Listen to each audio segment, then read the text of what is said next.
Welcome to the presentation on the Waco Guide to Psychopharmacology in Primary Care. I'm Lance Kelly. I'm here with Ryan Lashaber, Interim Program Director at Waco Family Medicine and Editor-in-Chief of the Waco Guide.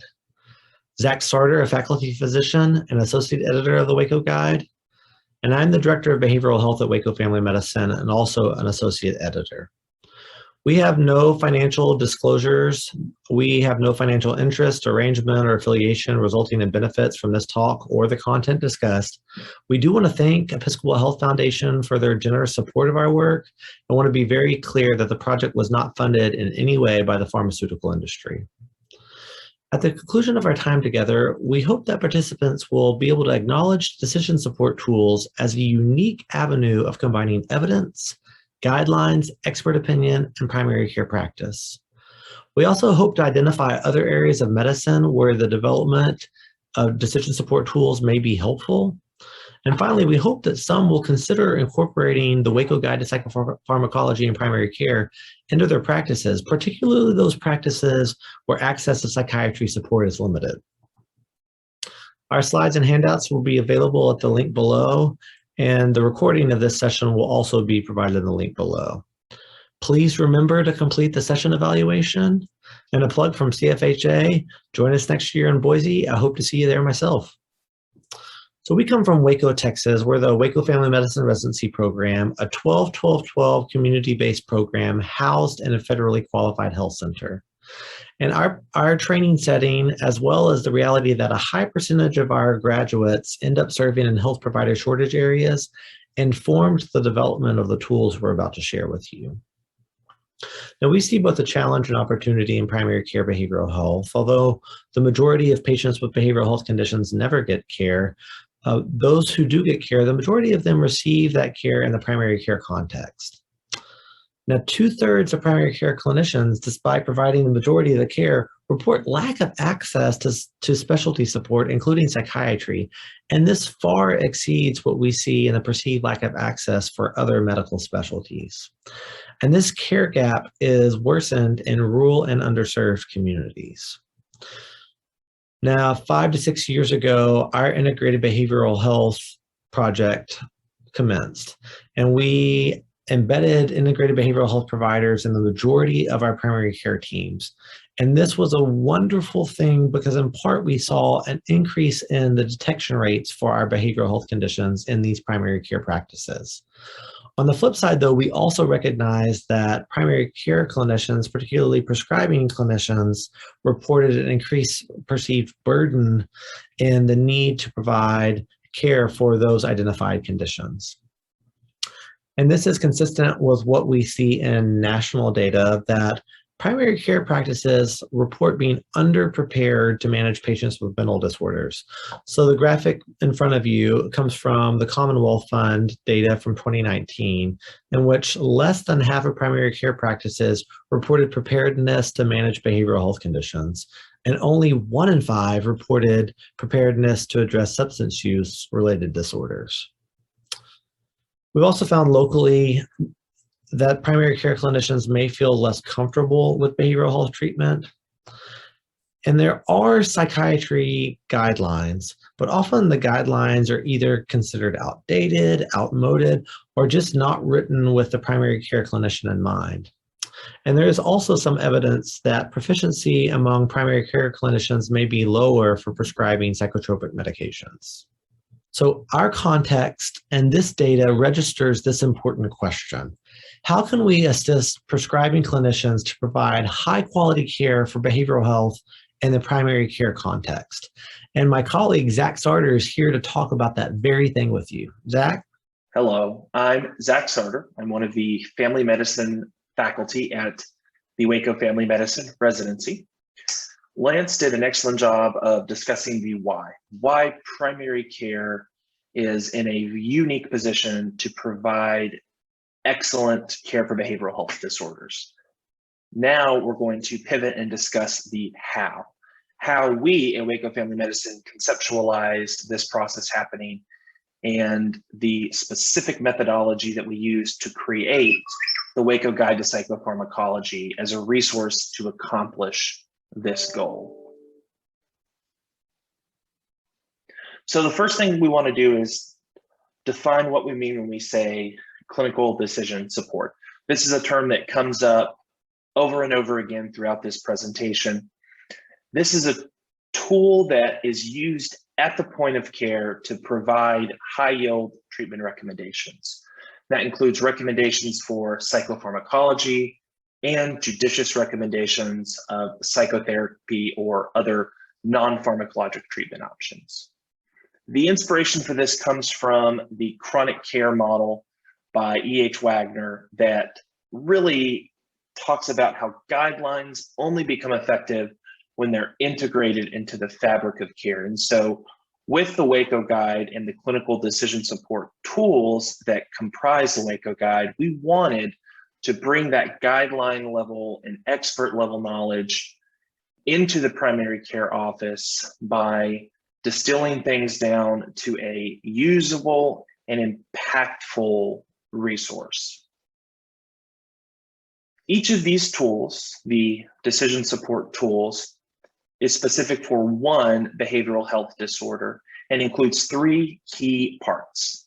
The first thing is an algorithm that uses logic to complement medical decision-making and ultimately provide terminal recommendations for the treatment of a behavioral health disorder. Second thing is prescribing information, including dosing, titration schedules, and monitoring parameters for the pharmacologic agents that the tools recommend. And then lastly is a strength of recommendation taxonomy rating or SORT statement with important references that helped us shape and mold these tools to be what they are.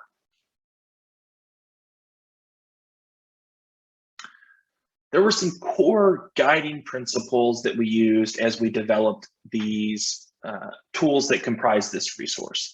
We wanted this to be reliable. This was very, very important. We wanted to make sure that there was a high level of fidelity to top level evidence and expert opinion through the lens of that primary care experience, to make sure that this was something that was feasible and practical for most primary care clinicians. This needed to be succinct, concise, but adhering to best available evidence and practices and not compromising quality. We thought about cost along the way, not only the cost of individual agents for the sake of equity for underserved patients, but also in terms of sustainability of the tool and the funding sources that contributed to tool development. Scope, very important. We wanted to be able to provide care for a majority of patients across the lifespan. Something that's very important to me as a family medicine physician, being able to provide care for children, adults, older individuals, and then patients who are or who intend to become pregnant. And then lastly, ethics. In no way was the pharmaceutical company or pharmaceutical industry rather involved in creation or conceptualization of any of the things that we talk about today. I want to talk a little bit more in detail about that first point here about top level evidence and expert opinion with real world primary care experience. We wanted to be able to marry those two the best way that we could. And one of our guidance or sources for guidance was Project Echo, wherein a team of specialists with expert level knowledge disseminates that knowledge down through this learning loop to local primary care teams who then use that knowledge to make impactful decisions for treatment of their patients and their communities. So we wanted to identify experts in the field of psychopharmacology and care for behavioral health disorders, and we turned to the Massachusetts General Hospital Psychiatry Academy to do this. These are the experts in their fields, the top level minds in the realm of psychopharmacology specifically. And we partnered with them and consulted with the faculty of the MGH Psychiatry Academy to create the tools that we talk about today. The primary care experience or the primary care perspective was, of course, supplied by the faculty of Waco Family Medicine. So I want to take us through a typical development process for one of the tools that we see in the Waco Guide. The first step in developing each one of these tools was the synthesis of available knowledge from clinical guidelines and high impact literature. And this was done by a clinical psychologist and a psychiatrist at Waco Family Medicine. This initial pass of the tool was then vetted or went through what we call primary care review that was conducted by 2 family medicine faculty members at Waco Family Medicine to, again, ensure that the recommendations that we were starting with were realistic and feasible for the primary care context. We then took our tool and had it reviewed independently by 2 separate reviewers from MGH Psychiatry Academy to ensure that this was adherent to best practices in psychiatry. To me, this is probably the most remarkable thing about this entire process. 2 high-level experts in their fields were able to arrive at a consensus that the tool that we had in hand was, in fact, representative of best practice in psychopharmacology. If there was ever any divergence in opinion, we were very quick to enlist a 3rd consultant to help us reconcile those differences. At the end, after the synthesis of primary literature, primary care review, and then independent consultant review, we had our final product that was approved by the primary care group at Waco Family Medicine during our final review process. But we didn't stop there. Primary care, of course, treats the patient in context of all of their other medical conditions. And we wanted to make sure that we could provide individualized treatment recommendations to that end. And so we took these tools and then modified them based on key comorbidity and demographic variations.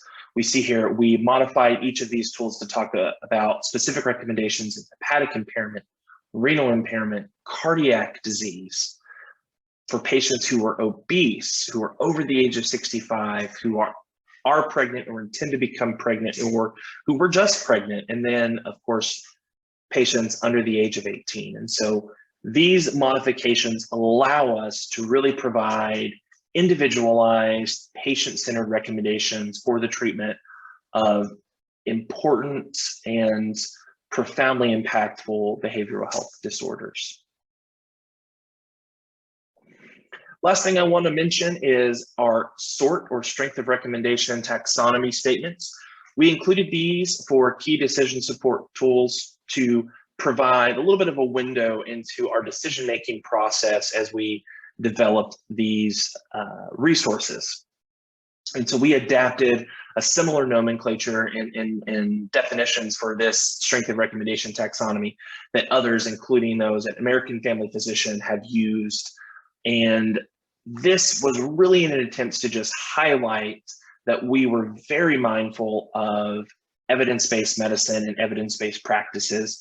And as we sorted and vetted all of our resources, we applied these sort level ratings of A, B, and C when appropriate throughout the decision support tools. So our final product was the Waco Guide to Psychopharmacology. As I said, it includes all of these decision support tools for a specific behavioral health disorder, 60 plus in total, with individualized treatment recommendations for those with comorbidities we talked about and for these diseases throughout the lifespan, something we are incredibly, incredibly proud to be able to share with you today. The current iteration of the tool is available online at wacoguide.com or wacoguide.org. We also have an app that I'm going to let Ryan talk a little bit more about that has some of our key decision support tools for specific disorders in that already, with a full release coming sometime next year. But like I said, I'll let Ryan dig into that a little bit more. All right, well, I'm going to hand it over to Ryan. Thank you so much. Hello, everyone. Lance Kelly introduced me earlier, but I'll reintroduce myself. My name is Ryan Lashover. I'm a family medicine physician. I'm the interim program director for Waco Family Medicine Residency in Waco, Texas, and I'm the editor-in-chief of the Waco Guide to Psychopharmacology in Primary Care. I get the pleasure of introducing you all to the Waco Guide further and discussing how it be integrated and utilized in different medical systems. The Waco Guide can be accessed in one of two ways. First, our website at wacoguide.org, and second, our app, currently available in the Apple iOS App Store by searching Waco Guide-Psychopharmacology. One thing which we've realized through the years is that a quick 2-minute video does a great job at briefly explaining the ins and outs of the Waco Guide, and so I'd like to go ahead and play that now. The Waco Guide to Psychopharmacology in Primary Care is a tool developed by the faculty of the Waco Family Medicine Residency Program in consultation with the faculty of the Massachusetts General Hospital Psychiatry Academy. As you navigate the site, please keep a few things in mind. First, the tools are intended for primary care settings, where access to psychiatric support is limited. Second, these tools assume an accurate rendering of a mental disorder diagnosis. Third, these tools should be used to supplement, not supplant, clinical judgment and recommendations from authoritative professional bodies. Over-reliance on this tool may lead to errors. In the end, no tool is a substitute for independent clinical judgment, informed by medical knowledge and expertise. Each decision support tool starts at the diagnosis and moves in a logical, linear fashion from top to bottom. Generally, a standardized color scheme reflects different treatment options, such as red for first choice and green for second choice pharmacotherapy. In instances with multiple options, but one medication is preferred over another, due to either efficacy, tolerability, intensity, or expert opinion, this is denoted by numbering. A second page that includes titration schedules and side effects accompanies each tool. Please be aware that the side effect list is not exhaustive and should not replace the typical review of side effects and interactions performed in standard practice. As methods evolve and further decision support tools are developed, you can find the most current edition of the Waco Guide on the website or app, and feel free to contact us with any questions, concerns, or recommendations on how to improve the tool in future editions. We hope the Waco Guide is readily applicable and helpful to your practice. The Waco Guide. All right, so now that everyone's up to speed, let's go ahead and look at the tool. So I'd encourage everybody to follow along either on their phone or their computer. We'll start with the Waco Guide to Psychopharmacology to Primary Care website. You can go ahead and look at this wacoguide.org website, and I'll go ahead and click on that now and show you all the website. So here's our website. Moving from left to right, here's a play button for the video we just watched, as well as access to the guide. We'll look at that in a second. Our app link as well will take you to the App Store, and we'll show you that in a second. And then the survey is a survey with our partners at Baylor University, researching the implementation and practice-changing opportunities with psychopharmacology-focused decision support tools. Our hope is that we can eventually share with you all years down the road some quantitative data that shows that these type of decision support tools offer significant practice-changing benefits. So I'm going to go ahead and click on Guide here. And you'll see here is the adult diagnoses, pediatric diagnoses, perinatal and women's health diagnoses, and substance use disorders. I'll click on adult diagnoses here, and you all will see a whole list of different disorders with accompanying decision support tools. Let's start with post-traumatic stress disorder. I'll zoom a little bit here. You all can see that these move from a top to bottom approach and are color coordinated. So blue color here is pre-treatment questions or decisions. The orange involves non-pharmacologic interventions, and the red is pharmacologic interventions. Other colors that may pop up are purple for successful treatment, a light green for augmentation options, and a darker green for second-line therapies. As Dr. Sartor shared before, we use the AFP sort table rating to assess levels of evidence for different recommendations when available. An example of this is trauma-focused psychotherapy having a sort A recommendation for PTSD. I'll share where that shows place in a second. As we scroll down, a page 2 or second page accompanies each tool, and this involves specific dosing guidance for those tools.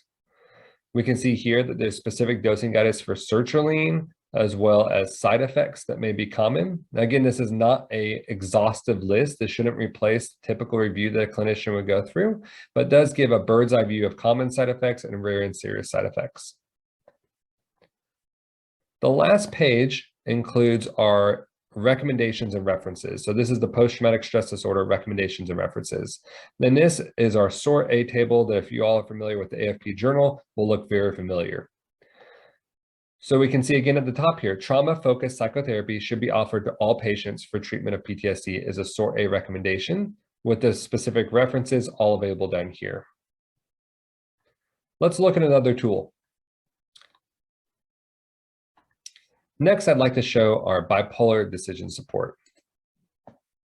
Again, this moves from top to bottom. You can see on the right is treatments for mania, on the left, treatments for bipolar depression, a successful treatment in the middle as well. And you can again notice the sort A or sort B convention for strength of evidence. So for example, for treating bipolar depression, there's a first choice recommendation that has sort A level evidence for atypical antipsychotics and lamotrigine, with especially high level evidence for lurasidone being a first choice option in that setting.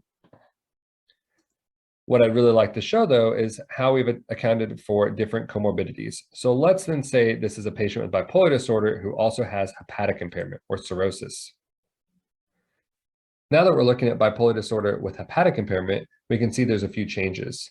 First of all, for some of our second choice options, valproic acid or carbamazepine are no longer on the table, as well as some of our medications are still on the table, but require specific warnings, such as here you can see with aripiprazole or risperidone. There's notes that guide further down what those yellow flags mean. So for risperidone, there's specific Child-Pugh class A and B and C dosing changes. Now going back to this page, we can click on the guide here and look at pediatric decision supports. You can see a handful of pediatric focused decision supports, such as ADHD and depression. And we can see, continue with our bipolar theme, that there's a pediatric bipolar disorder decision support as well. Here's our perinatal and women's health diagnoses section. And you can see a whole host of disorders and diagnoses in this section. Before I move further, I'd love to share just our excitement about this section. We're excited about all of our tools, but with the perinatal women's mental health diagnoses, we were able to work with two of the top perinatal psychiatrists in the nation, as well as our MFM specialists here in town. And so it's just a really neat collaboration of multiple disciplines across the field. Keeping with our bipolar theme here, you can see preconception, antepartum, and postpartum bipolar. And I'll go ahead and just click on the antepartum bipolar. Here's our antepartum bipolar disorder decision support, and you can see some significant changes in recommended medications or therapies. See at the top, here's our substance use disorder section. We have opioid use disorders, alcohol use disorders, tobacco use disorder, and soon to come a benzodiazepine deprescribing tool. I'll go ahead and click on the tobacco use disorder tool. And similar to other tools, a top-down approach with specific color-coordinated recommendations. That light purple in this section involves specific subpopulation recommendations, such as pregnant individuals, individuals with comorbid MDD, or individuals with recent or distant coronary artery disease. Now that we reviewed the website, let's go ahead and look at the app. The app is available at Waco Guide-Psychopharmacology in the Apple iOS App Store, or you can scan the QR code reader here. There is an iPad and iOS versions, and the Android version will be available in the very near future. We are very excited about the app because the app takes all of the logic of the decision support tools that you all just reviewed and turns it into a functioning app with individualized recommendations for your patient. Let's look at it further. All right, so here's the Waco Guide to Psychopharmacology and Primary Care app. You can see our main page here. I'll go ahead and select depressive disorder and select adult, and I'm not going to select any special populations at this time. We'll go next, and there's a few pre-treatment questions. So let's say this patient has severe depression, no current psychosis. The next screen is going to allow you to choose any previously trialed medications or medications the patient is currently taking. So you can see here, I'll drop that down. You'll see a whole host of medications to choose from. For now, we won't choose any medications and click next here. And this very quickly is going to give us a specific tailored recommendation for that patient. Start an SSRI, SNRI, bupropion, or mirtazapine with sort A level recommendation. You'll see after that, there's a few specific treatment tailoring options for patients with comorbid anxiety or chronic pain. And then as you scroll down, you'll see a psychotherapy option, which you can drop down, and it'll give specific evidence-based psychotherapy recommendations for that patient, as well as specific medication recommendations. And so let's say at this point we chose an escitalopram for this patient. I can drop down there. It'll give starting dose, common side effects, rare side effects, and we can know that there's a black box warning for suicidality less than 24 years old. I can click that link and open up the whole black box warning. As we move down further, there's a quick link to see the tool itself, as well as at the bottom, key recommendations going back to our sort level evidence tables. So let's then go back to the beginning, select depressive disorder again, choose adult, and let's select that this patient has hepatic impairment, similar to a bipolar patient before. This time again, they have severe depression and no psychosis. They're on no medications currently. Very similar look, but we may see a few recommendations fall out of the recommendation pathway. So our first trial now no longer has SNRIs as an option, as well as scrolling down, some of our medications have that same yellow flag that we saw before, where medications such as escitalopram may have specific dosing guidance, or sertraline has Child-Pugh A, B, and C dosing guidance. Again, there's a whole host of disorders available. You can see the vast majority of disorders available on the app currently. And then the rest of the disorders that are on our website will be available over the coming year on the app as well.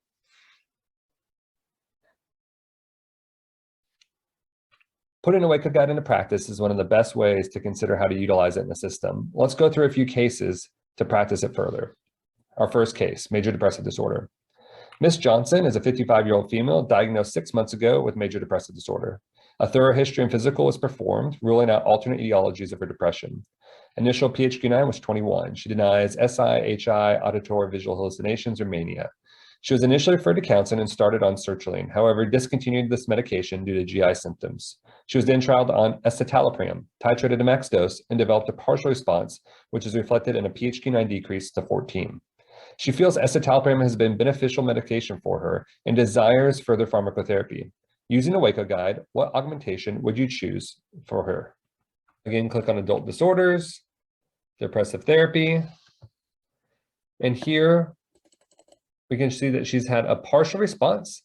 And so a sort B recommendation is to continue the current antidepressant and augment, divided then into first choice and second choice options. And so you have two first choice options here. One would be aripiprazole, or two would be add an antidepressant from an alternate class. So since she's on an SSRI, we could consider bupropion or mirtazapine.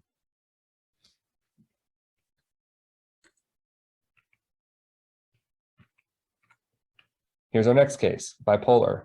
Mr. Edwards is a 34-year-old diagnosed with bipolar. He reports current symptoms of depressed mood and reports his last manic episode was at 24 years old, involving 10 days of not sleeping and developing grandiose plans to open a chain of taco stands throughout the Dallas-Fort Worth area. Thankfully, his roommate intervened prior to any financial losses.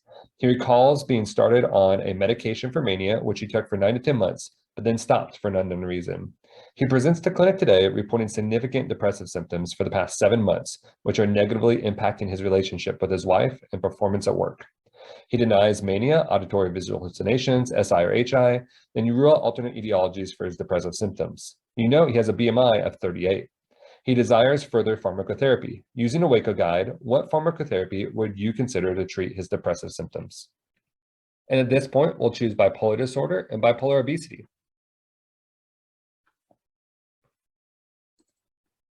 So he's currently depressed. He has been successfully treated in the past for mania, we believe, but not for bipolar depression. So we'd say no and ask, is this patient currently taking an atypical antipsychotic for mania, as that would influence our choices. He's not taking any medications at this time, so we say no and look at our first choice options for bipolar depression in an individual with obesity. And those options are start an atypical antipsychotic or lamotrigine. Note here that there's a yellow flag next to quetiapine because of its metabolic profile. And so our first choice option here would be lorazepam or lamotrigine. Here's our next case, antepartum bipolar. Miss Roberts is a 31-year-old female with a diagnosis of bipolar disorder. She was diagnosed with bipolar at 25 years old after a manic episode, resulting in a psychiatric hospitalization, and was started on valproic acid. She was subsequently placed on a LARC, an IUD, by her OB/GYN. She remained stable on this for a number of years. 6 months ago, she saw her OB to have her IUD removed in order to attempt a pregnancy with her husband. At that time, her OB physician instructed her to begin prenatal vitamins, folic acid supplementation, stopped her valproic acid, and to discuss pharmacotherapy further with her PCP. Her IUD was removed at that visit as it had since expired. She now presents to your office 5 months since having the IUD removed and reports she is 8 weeks pregnant. She is euthymic, taking her prenatal vitamin, folic acid, and does CFHA or ABH. She has not had a manic episode since 26 years old. She wonders if she should consider pharmacotherapy during a pregnancy. Using a Waco guide, how would you proceed further? So using the app, I'm going to select bipolar disorder, adult, reproductive age, and we'll choose antepartum at this time. There'll be a few pre-treatment questions, but the first one here is, how is the patient currently presenting? She's euthymic. Does she have a history of recent or severe mania? Yeah, she does have a history of severe mania in the past. Has she previously or currently been taking any medication? Well, let's say that she was taking valproate in the past. There's a prior medicine. Let's see a recommendation. She should avoid taking valproate acid and make sure that she's on full dose folic acid 4 mg supplementation. And then we'd recommend anti-manic maintenance therapy with atypical antipsychotic. We know that the risk of postpartum psychosis, postpartum depression, and potentially postpartum mania are all very high for individuals with bipolar. And so the recommendation is to continue this patient on pharmacotherapy. And so the recommendation here would be quetiapine or aripiprazole. Here's our next case, pediatric GAD. Samantha is a 14-year-old female who you have been seeing for the past 12 weeks for generalized anxiety disorder. Her anxiety is debilitating at times and negatively impacts her school performance, attendance, and friendships. A thorough history and physical was initially performed, ruling out alternate etiologies of her generalized anxiety disorder. She denies SI, HI, ABH, or mania, and her mother has a history of GAD as well.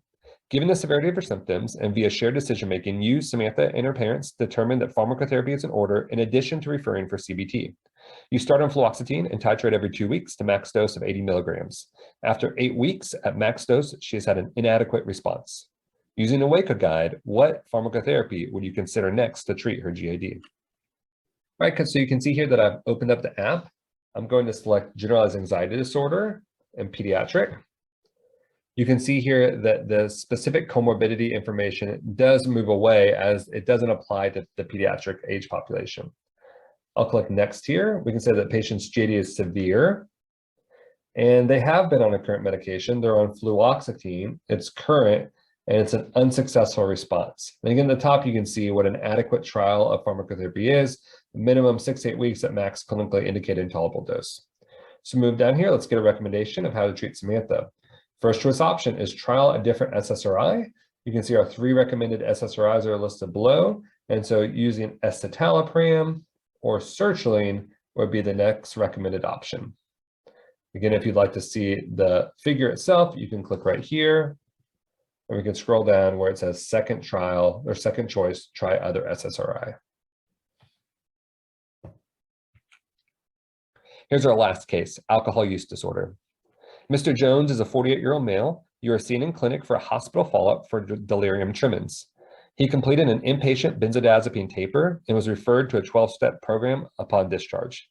He has a past medical history significant for hypertension as well as alcoholic cirrhosis, child PUB, just diagnosed during the delirium tremens hospitalization. This was his first hospitalization for DTs, and he is motivated for long-term alcohol abstinence. He asks if pharmacotherapy would be a reasonable option for assisting him in long-term cessation. Using a Waco guide, how would you guide him further?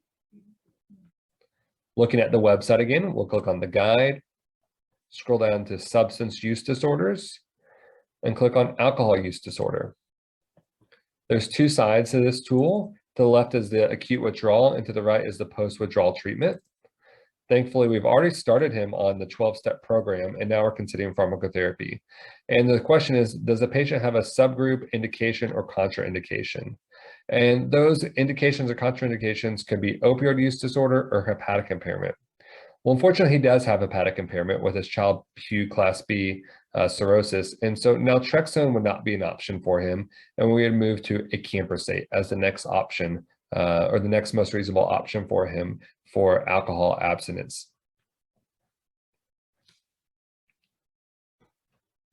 Well, this is always the part that we love presenting in person, but unfortunately, that's not an option for this conference this year. This method of decision support tool development can be utilized in multiple different areas. And we just recommend everyone pausing for a second after this presentation or in conversations, and to consider what other areas decision support tool development such as this may lend itself in different areas of care. Well, thank you all very much for your time today. It's been a joy to share the Waco Guide to Psychopharmacology and Primary Care with you all. We would love to hear from you all further. Feel free to contact us at any point. Huge thanks to our team, many of the individuals we heard from today, as well as the faculty at Massachusetts General Hospital Psychiatry Academy, and our other special contributors in MFM and the OBGYN departments here in Waco. Thank you all very much for your time. Have a great day. Bye-bye.